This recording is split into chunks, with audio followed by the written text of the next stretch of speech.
अपना उत्तराखंड में आप सभी का बहुत स्वागत है और मैं हूं आपके साथ मनदीप। खबरों की शुरुआत करते हैं। सीएम पुष्कर सिंह धामी चारधाम यात्रा को लेकर सचिवालय में अधिकारियों के साथ में मीटिंग करने पहुंचे और बैठक में मुख्यमंत्री धामी ने यात्रा को लेकर अधिकारियों को जरूरी दिशा निर्देश दिए। सीएम धामी ने साफ कहा कि उत्तराखंड आ रहे यात्रियों को चारधाम की यात्रा में कोई भी दिक्कत नहीं होनी चाहिए। चारधाम यात्रा को लेकर सीएम धामी पल पल की अपडेट अफसरों से ले रहे हैं।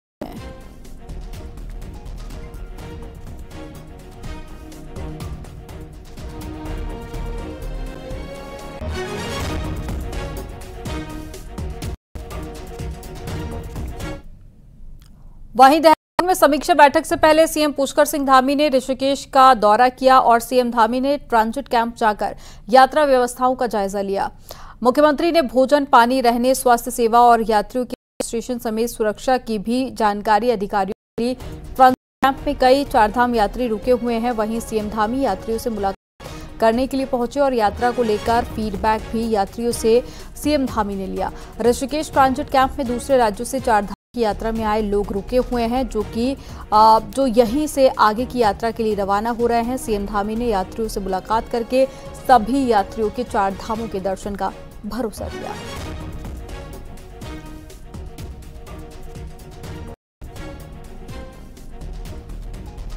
चारधाम यात्रा ऋषिकेश से शुरू होती है। आज मैंने वहां जाकर सभी व्यवस्थाएं, चारधाम यात्री वहां रुकते हैं, आते हैं, उनके सब व्यवस्थाओं को ठीक से देखा है। सभी व्यवस्थाएं वहां पर ठीक है। यात्री भी सभी लोग संतुष्ट नजर आए हैं उस व्यवस्थाओं। और यहाँ भी चूंकि अभी यात्रा की शुरुआत है और लंबी यात्रा चलनी है, जून के माह में भी यात्रा अत्यधिक होनी है, तो सभी व्यवस्थाएं ठीक से सुनिश्चित करने के लिए और जो कैपेसिटी है उसी कैपेसिटी के अनुरूप जो हमने ऑनलाइन रजिस्ट्रेशन की प्रक्रिया को अभी चलाया है, ऑफलाइन बंद किया है, ये अभी प्रक्रिया अभी जारी रहेगी। लोकसभा के अंतिम चरण में पंजाब में चुनाव है और पंजाब में चुनाव प्रचार करने पहुंचे सीएम पुष्कर सिंह धामी ने न्यूज 18 से खास बातचीत की। इस दौरान उन्होंने कहा कि आने वाले समय में पंजाब में डबल इंजन की सरकार बनेगी। वहीं इंडिया गठबंधन को उन्होंने ठगबंधन बताया। साथ ही कहा कि पंजाब में 13 सीटें बीजेपी जीतेगी। सत श्री अकाल जी, की हाल? सत श्री अकाल। सुभाष शर्मा जी के लिए आप प्रचार करने आए हैं और पंजाब में इस बार आपको माहौल क्या नजर आ रहा है? देखिए, पंजाब इस बार पूरी तरह से मोदी जी के साथ है, भारतीय जनता पार्टी के साथ है, क्योंकि पंजाब के लोगों ने सबको मौका दिया है। कभी अकाली दल को मौका दिया, कभी कांग्रेस को मौका दिया, आप पार्टी को मौका दिया, और इन सब लोगों ने जो पंजाब की आशाएं थी, अपेक्षाएं थी, एक्सपेक्टेशन थी, उस पर कोई काम नहीं किया है। सबने निराश किया है। और आज पूरे देश के अंदर लोगों की एक ही आवाज है कि मोदी जी फिर से देश में आने चाहिए, फिर से उनको प्रधानमंत्री बनना चाहिए। तो पंजाब भी उसमें साथ देंगे, आगे बढ़ रहे हैं। पंजाब में आज पिछले काफी दिनों से काफी जगह गया, मैंने देखा है कि यहाँ भी हर वर्ग का आदमी मोदी जी को प्रधानमंत्री बनाना चाहता है। पंजाब के सीएम कहते हैं कि 13 सीटें आम आदमी पार्टी जीत रही है और इंडिया अलायंस से अब आवाज उठनी शुरू हो गई है कि 300 सीटें इस बार इंडिया अलायंस जो है वो जीत रहा है। देखिए, इंडिया अलायंस इस बार बुरी तरह से साफ होने वाला है। और पंजाब की मैं बात करूं तो पंजाब हो या दिल्ली और हरियाणा, इन दोनों राज्यों में आप पार्टी और कांग्रेस पार्टी एक गठबंधन बनाकर लड़ रही हैं, अलायंस में लड़ रही हैं, एक साथ हैं, और पंजाब में अलग अलग लड़ रही हैं। तो ये ठगबंधन है, ये गठबंधन नहीं है, तो बदल रहा है। अभी देखिए, उत्तराखंड और यूपी में सरकार बन गई बीजेपी की, 27 में पंजाब में क्या लगता है? पंजाब में बिल्कुल डबल इंजन लगेगा और यहाँ के लोग ये फर्क महसूस कर रहे हैं कि डबल इंजन होगा तो निश्चित रूप से पंजाब की तरक्की बहुत तेजी से होगी। तो शुक्रिया, आपने समय दिया। ये उत्तराखंड के सीएम पुष्कर धामी जी।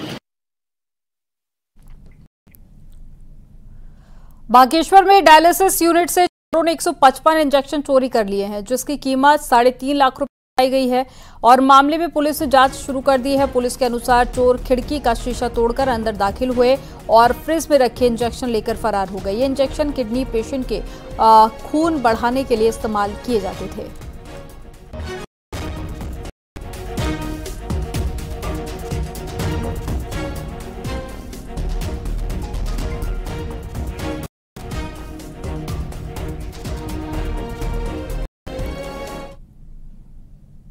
देहरादून में हुए सत्येंद्र साहनी आत्महत्या मामले के आरोपी गुप्ता बंधुओं की कोर्ट में जमानत याचिका खारिज कर दी गई है। यानी कि अभी दोनों भाइयों को जेल में ही रहना पड़ेगा। और इसी से जुड़ी एक रिपोर्ट आपको दिखाते हैं।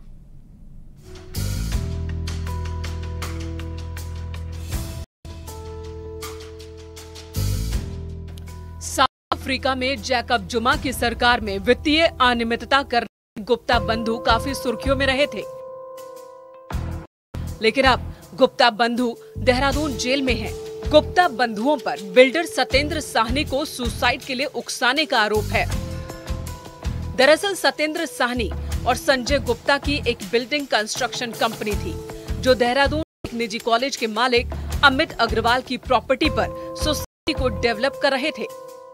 इसी बीच मृतक सत्येंद्र साहनी की अनिल गुप्ता से मुलाकात हुई और प्रोजेक्ट में अनिल गुप्ता भी पार्टनर बन गए और गुप्ता बंधुओं ने साहनी को करीब 20 करोड़ रुपए बैंक से ट्रांसफर किए, लेकिन पैसे अन्य कंपनियों से आने पर मृतक सत्येंद्र साहनी को शक हुआ और वो कंपनियों की तह में जाने की कोशिश करने लगे।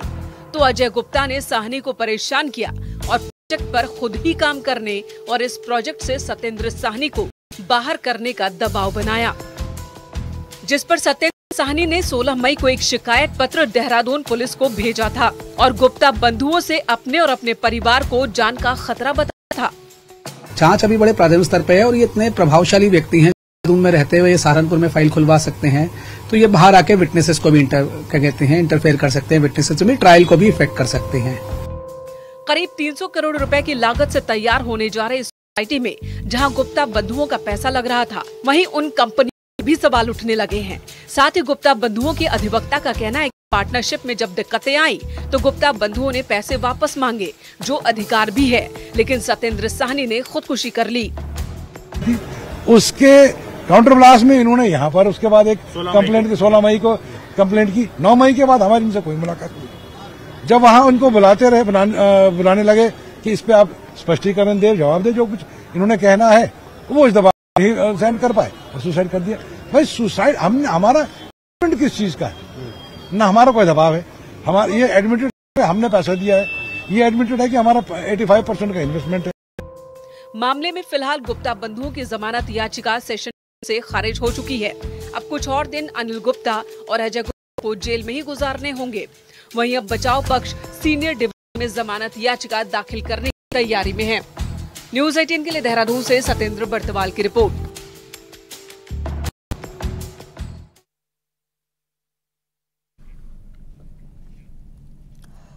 देहरादून के बिल्डर सत्येंद्र साहनी के सुसाइड मामले में अब अजय गुप्ता और अमित अग्रवाल का एक ऑडियो सोशल मीडिया में वायरल हो रहा है, जिसमें उस प्रोजेक्ट को लेकर बातचीत चल रही है, जिसके चलते सत्येंद्र साहनी ने दबाव में आकर सुसाइड किया है। पूछ ही नहीं है साहनी जी में कि वो ये समझ कौन उनका वेलविशर है, कौन उनका दुश्मन है। अगर वो कुछ सोच के समझ के तैयार है तो वेल एंड गुड, अदरवाइज नहीं तैयार है तो फिर ना आप कुछ कर सकते ना मैं कुछ कर सकता। भाई मैं अपने घर में जाऊंगा, दिल्ली जी जो के चाहेंगे वो करेंगे, वो जो चाहेगा वो करेगा, हम क्या करें इसमें। अब हमने तो खुद बहुत कोशिश कर ली कि भैया जो हो सकता है उसे निपटाओ, खत्म करो, और हर चीज को आपकी भी मान ली और उनकी भी मान ली एक तरह से। मेरा कहना यह है भैया कि अगर मानिए मतलब हम ना उनसे जैसे फिर से फाइनल बात करके मतलब हम भैया देखो इतना प्रयास करके कोशिश करना चाह रहे हैं कि एक बार आप और वो फिर से एक बार टॉकिंग टेबल पे एक व्यापारी की तरह बैठ जाए वापस। ठीक है भैया, मैं आपको भैया बात करके फिर मुझे बता दो आप। थैंक यू भैया। उत्तराखंड में चल रही चारधाम यात्रा के बीच में प्रदेश के पर्यटन मंत्री सतपाल महाराज का एक वीडियो सोशल मीडिया पर वायरल हो रहा है। वीडियो में कुछ लोग सतपाल महाराज की पूजा करते हुए दिख रहे हैं। हालांकि न्यूज़ 18 इस बात का दावा नहीं करता वीडियो कब और कहां का है। गौरतलब है कि सतपाल महाराज धार्मिक प्रवचन देते हैं और देश के कई इलाकों में उनके भक्त मौजूद हैं।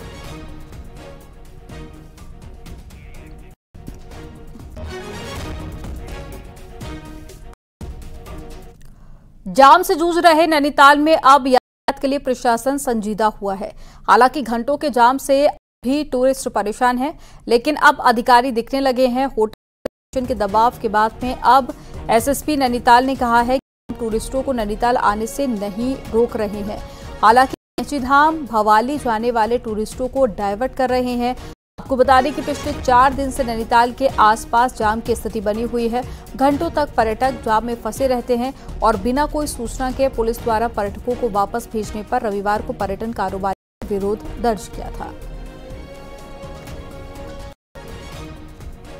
इसी को लेके कुछ व्यापारियों का ये कहना है कि जो टूरिस्ट आ रहा है उसको डाइवर्ट किया जा रहा है। देखिए, हम डाइवर्ट टूरिस्ट को नहीं कर रहे हैं जो नैनीताल आना चाह रहे हैं, लेकिन अगर किसी को बाकी कैंची जाना है या भीमताल मुक्तेश्वर जाना है तो हम कर रहे हैं कि नैनीताल शहर में एंटर नहीं करे, ताकि अनावश्यक रूप से नैनीताल शहर में नहीं हो।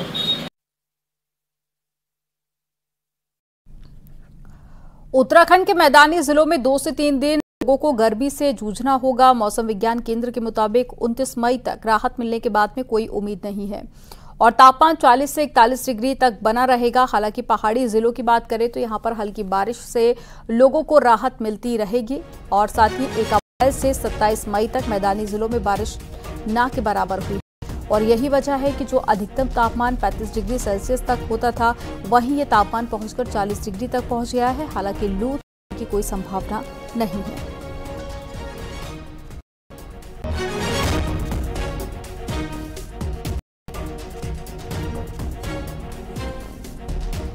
तो रही है कि जो बारिश की एक्टिविटी है, आपको अगर देहरादून के पास का जो एरिया आ रहा है या हरिद्वार उधम सिंह नगर है, इनमें मिली नहीं। करीब करीब जो है ऑलमोस्ट ड्राई है ना। हिल्स में तो थोड़ा देहरादून के मिली है, लेकिन प्लेन्स में कुछ मिला नहीं है।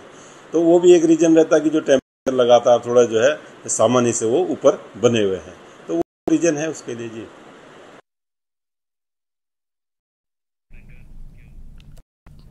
सिखों के प्रसिद्ध धाम हेमकुंड साहिब में लगातार तीर्थ यात्रियों का जमावड़ा लगा हुआ है। हर दिन 10,000 से ज्यादा तीर्थ यात्री हेमकुंड पहुंच रहे हैं। कपाट खोलने के दूसरे दिन ही 10,000 से अधिक श्रद्धालु हेमकुंड साहिब की यात्रा कर चुके हैं। गोविंद घाट घाघरिया में रात्रि विश्राम करने के बाद सुबह सभी यात्री हेमकुंड साहिब पहुंच रहे हैं। हेमकुंड साहिब मार्ग पर अभी भी 2 से 3 फीट तक बर्फ जमी हुई है, जिसमें भारी फिसलन से यात्रियों को परेशानी हो रही है। उत्तराखंड पुलिस और साथ ही एसडीआरएफ की टीम मौके पर सभी यात्रियों को सुरक्षित यात्रा करने का काम कर रही है और साथ ही घाघरिया से 6 किलोमीटर का रास्ता कठिन है और बर्फ की वजह से फिसलन भी बढ़ गई है।